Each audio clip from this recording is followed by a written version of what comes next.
Hey cultivators, it's Angeline here, and we're back again. And today we are checking in on our plants we got going on here. So we're indoors and outside. So it's definitely Angeline and the team here today. Always remember, for more information, you go to avgardening.com, and anything we talk about or I mention for more information, there are links in the description below. So now that I got that out of the way, don't forget to like, subscribe, and share. And today's a good day to garden. Let's get started. So today we're talking about our avocado plant. That's our plants inside and upstairs. You haven't checked on it in a while, and it is flowering. So this avocado plant spent some time outside for a little while. It was in our citrus circle down there. As you can see, it's fall, it's cold, so we brought it inside, and it's been doing well. So we have tons of flowers growing on it. Um, let's check it. I think only one time I gave it some fish emulsion, but I don't really give it too much. During times of pruning, uh, I don't really fertilize with the fish emulsion. I only fertilize with I kind of let it go and see how it's doing. I try not to add too much fertilizer while it's fruiting. But so we have tons of flowers flowering up here on our avocado plant in all the different sizes, all the different sections. We have more flowers than leaves. That's my little joke that I made here when I saw it. So let's check on our plant. Our plant's doing pretty good. I don't know what this is. Another separate plant growing from the bottom here. It was outside. I don't know if something decided to grow outside. It looks like the avocado stem, but we'll see as that grows. I do bottom water. This is dry. Um, but this plant is see, it's a little damp just right here. We don't even have to go too far. So not even an inch down, the soil is a little damp. This is drought tolerant, which means that usually when you see the word drought tolerant, that means that you want to let the plant dry out completely before you water it again. It's very sensitive to water. I have overwatered this plant many a times where it turned around and leaves went. So I'm very sensitive to how much water it takes in. So I water it very sparingly and I let it tell me when it's thirsty. There's no like every week or every 2 weeks. I water it whenever the soil is dry and the plant is looking extremely dry, because anything more than that, it gets overwatered and stressed and then leaves start falling out, and we don't like that. So our avocado plant is doing very well with all of its flowers coming in. It's getting a decent amount of sunlight. This is our south facing room, so we are getting all of our south facing light all day long. It is December, but we're still getting our December south facing stuff. So this is our avocado plant. So next plant we're going to check in on, it's our background, is our olive tree. Now this one is, we're gonna give it some food. I water it when this dries out. So I do water from the bottom.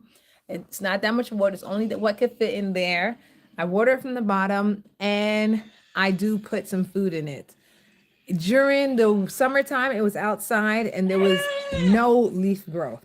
When I say zero, it was the opposite of leaf growth. It had well, you saw the videos. If you've been following and subscribed, you saw the videos. So there was absolutely no growth. We had some scabies living on it. We had the snooty mold that we had to get rid of. It was a lot going on. There were like a million ants. We potted it up, nothing. But since it's been inside, as you can see, all these light color leaves are all new growth. So since it's been inside, we've gotten a ton of new growth, as you can see here. So the new growth are the lighter colors, and the stems have not, like this, where the stems have not hardened. That's how you can identify what new growth is on the plant. And just all over this tree, there's tons of new growth. There's a little bit more on this side. Since this is south facing, this is not, but there's two windows, so they're getting enough light. And as you can see here, tons of new growth since it's came inside. So I am very happy about that. We got a little bit of flowering here. Where is it? I can see my regular eyes, not through the camera. There we go. Got a little bit of flower in here, which is good. But again, this plant has been through it. It it went through a lot outside. So we're very happy to have it back inside and thriving. It is just growing new healthy leaves. It's excellent. It's doing excellent. So I'm going to be definitely be adding some of our mixture that we're using this morning. So for the plant, for the feeding, I do my mixture, my fish emulsion mixture. This is, you can use the container to tell you how much you should have in there. I have a pre-measured gallon container, and then I put the amount that should be in it of water to the gallon. So that's how I mix it, and then I use the gallon at different plants. So it's already watered down to its right amount, and then I mixture it. Now, for using fish emulsion in the house, the name of it is fish emulsion, and it does give a slightly fishy smell. So when you use it in the house, it's not advised to use it in the house too much. I do use it. I do not pour it into the soil because then it would just sit there and the smell will be stronger and you can smell it a lot longer.